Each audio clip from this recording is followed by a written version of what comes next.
Let's start by talking about what goes into creating an experience that opens up a new world of possibilities when it comes to launching an app and interacting with this Galaxy's Edge world. Absolutely. So I'm Kelly White, so I'll start with, at least as we think about digital and physical convergence, it's really about leveraging the digital devices that our guests have with them every day in their back pocket, but how do we use that to really unlock physical interactions that are really kind of impossible to do when you think about what's hidden and what's uncovered. But for more in-depth on specifically Galaxy's Edge and the Datapad, I would love to introduce Nisha, who's been the creative producer, who can talk a lot about what it means to develop an experience like this.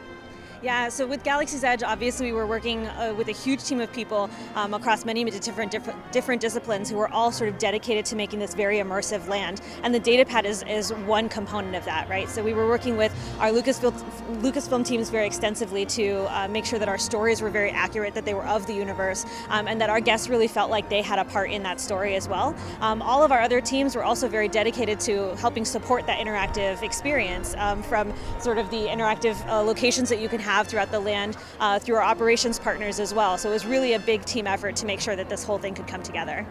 Can you talk a little about the types of experiences people can unlock, the types of mini games, and how video games in general influence this app? Yeah, for sure. So here in the land, your Datapad allows you to hack into devices, droids, and ships. You can translate the Arabesh language into English. You can scan crates of cargo to see what's inside of them, and you can actually tune into different transmissions and intercept communications between different people who are communicating throughout the land. So it really is a great way to explore what's going on around the outpost. And then you can also use those tools to take on jobs for different characters in order to be able to sort of begin to earn your own affiliation and reputation in the land for the things that you do, which also actually extends into our attractions at Millennium Falcon Smuggler's Run and Rise of the Resistance. So the things that you do on those attractions actually affect your experience as well. Can you give us an example of how that would impact the experience? Yeah, for sure. So, for example, when you ride Millennium Falcon Smuggler's Run, depending on how well or how poorly you do, you get a certain amount of credits, or you get credits taken away, and that actually gets added to or deducted from your Datapad account as well.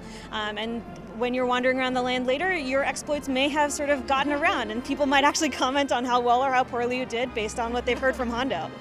And we have a brand new Rise of the Resistance attraction here. Does that also tie in any way to the app? Yes, it does. So there's actually two jobs that you can complete as part of the Rise of the Resistance attraction.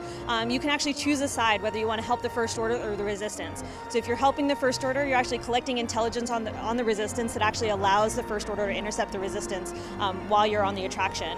If you're helping the Resistance, you're helping Finn, who's actually up on a Star Destroyer somewhere out in orbit, and he needs help getting back to his team so that they can reprogram those droids and get you off the Star Destroyer safely. It's really cool. Can you talk a little about, both of you guys come originally from the video game space, how you've seen video games influence the types of interaction that are happening inside a world like Galaxy's Edge? Yeah, well, as you mentioned, many of our teams have a gaming background, an interactive background. So Disney has a history and a legacy of innovating. So we're always looking at is how do we take the learnings of what we love from a nostalgia factor of what games have done for us and how they've evolved over time, but really how do we raise the bar and how do we give our gamers and our guests a new experience that's really going to surprise and delight them in a way that's very different than sitting in front of a screen and having an experience, but now you're brought into a world that's actually now brought to life based on what you're doing. Yeah, here it's less about playing a game and more about living that story in a way that you can only do in a Disney park. And we're bringing that to life through a lot of the physical interactions that we have, but also, again, leveraging that technology that our guests are bringing with them every day. We also know that our audiences here are very wide and very varied. They have different levels of experience with Star Wars, with games, different ages, different comfortability with mobile devices even. And so we've designed a lot of this experience in such a way to appeal to that broad audience. So if you really just want to dip your toes in, there's something there for you. But if you want to dive in super deep and help figure out who controls the outpost, there's a whole massively multiplayer game that you can take part in with everyone else in the land as well. You previously worked on Disney Infinity, which blended the real world of toys with the interactive world. Are there learnings from that when you're taking the real world and interacting with video games and mini games in the real world? Yeah, I mean, absolutely. We take it all, right? We take it all as inputs, really understanding kind of what that engagement looks like. And I think what Infinity did for us was also show, again, these surprise and delight moments of having something physical that really changes what my digital interaction will be. And so we take all of that and apply that to what we think about as we think about the future immersive experiences of what play will unlock, not only within Datapad for Galaxy's Edge, but in the future of what digital interactions will look like. And coming from the serious video game space prior to Disney, how does that impact what you guys are able to push when it comes to these types of interactions? I think a lot of it is, in the transformational game space, you think about how to change a person from before they experienced it to after they've experienced it, right?